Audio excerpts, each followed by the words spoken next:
Hello, beautiful people, and welcome to this dose of celestial goodness. As always, thank you for joining me in this space and on this journey. I truly appreciate your presence. Now, before we move into today's message, I just want you to take a moment, put your hand over your heart, feel your breathing. We're going to start out doing some deep breathing. So we're going to take in the air through our nostrils, and then we're going to hold it for a count of 4. And then we're going to release the breath through our mouth, also on a count of 4. So we're going to do this 3 times, okay? So 1, 2, 3, 4, and release.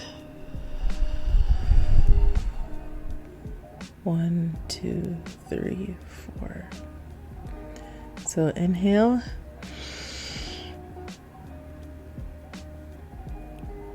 exhale,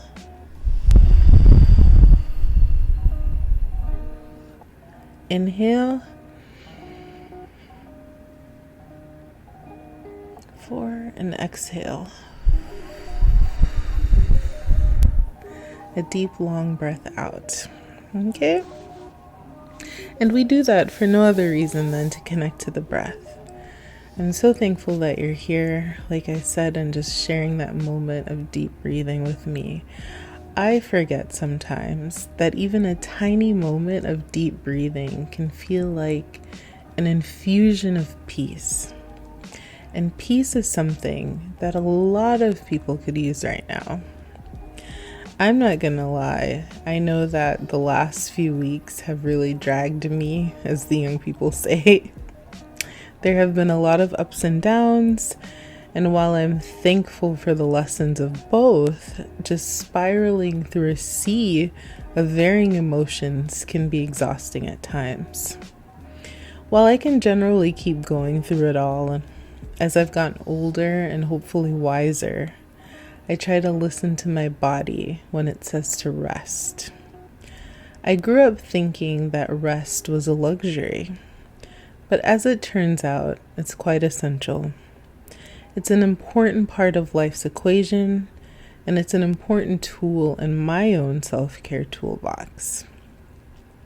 Now, I don't always listen to myself on the topic of rest, but when I do, it always feels good.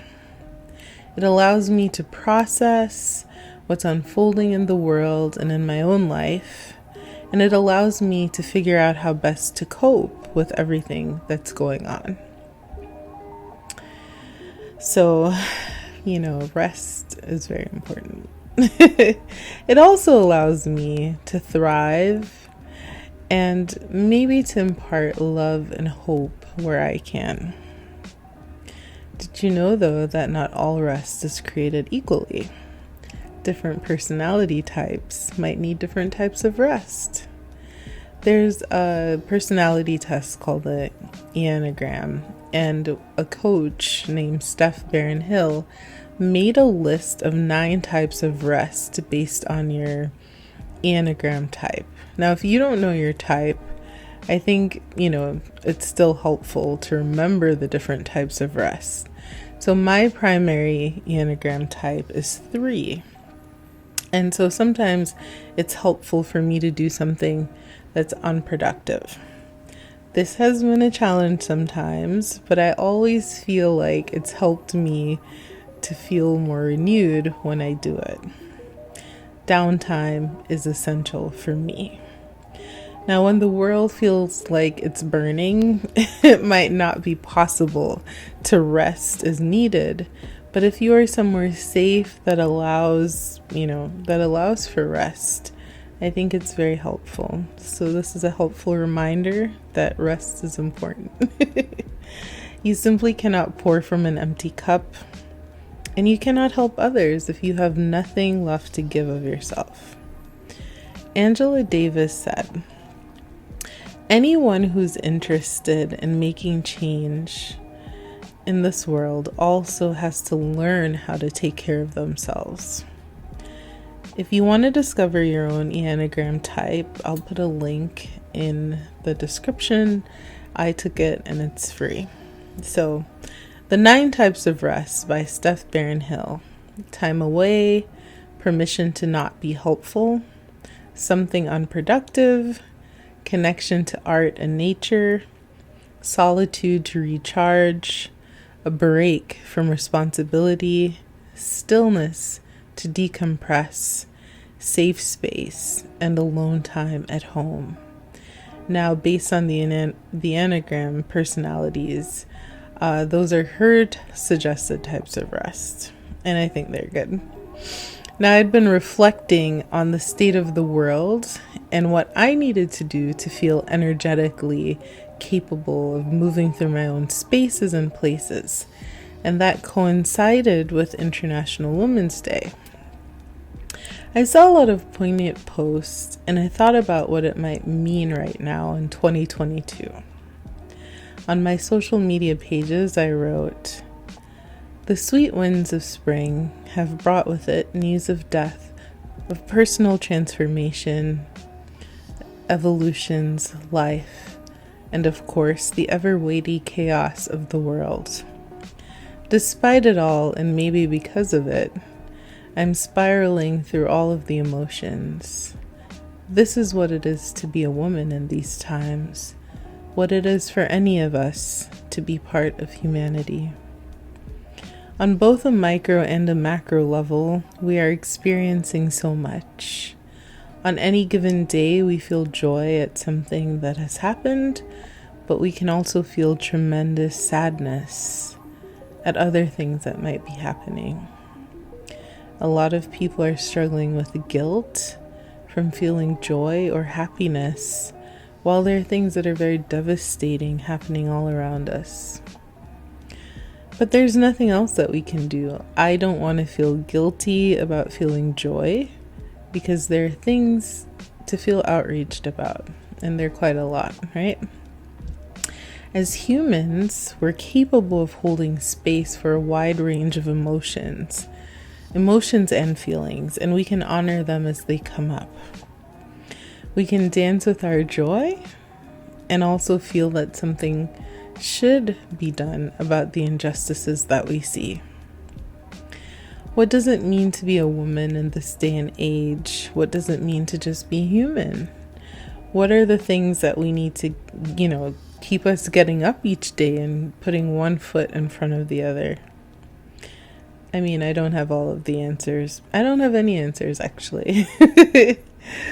But the poet Rupi Kaur has a very beautiful poem that says, "What is the greatest lesson a woman should learn? That since day one, she's already had everything she needs within herself. It's the world that convinced her she did not." And I think that goes for everyone. All of us. We do have within us so much that can make life a beautiful thing for ourselves and for others. We have enough love, enough caring, enough kindness, enough compassion, enough empathy. We also have the outrage and the anger and the disgust to say no to the things that are not part of the world that we would love to see. And these days, and on any given day, we need the whole range of ourselves. So in the last few weeks, since we've connected in this space, I've been working, reading, grieving, loving, learning, trying to rest, and trying to live my life as best as possible, holding space for all of these emotions. Admittedly, I sat for a very long time procrastinating on writing for my blog and on adding to the channel, because what do you say when the world feels like it's constantly burning? So that's how it felt, and yet it was apparent to me more than ever that it was important for me to create something for celestial goodness. I created this space for a time such as this. The welcome banner on my blog says, "This is a space of love and positive vibrations. It is a safe space for uplifting one's soul. It did not say that I would do these things only when the world felt good. Sometimes it's in the darkest moments that we remember the coming of the dawn. L.R. Nost wrote these beautiful words, and I find myself sharing them more and more. Do not be dismayed by the brokenness of the world. All things break, and all things can be mended, not with time, as they say, but with intention. So go, love intentionally, extravagantly, unconditionally. The broken world waits in darkness for the light that is you. And that is the message for this dose of celestial goodness. There is a lot of uncertainty in the world, but we can rest on the certainties. We start small, we start where we are with what we have, and we do what we can for ourselves and for others around us.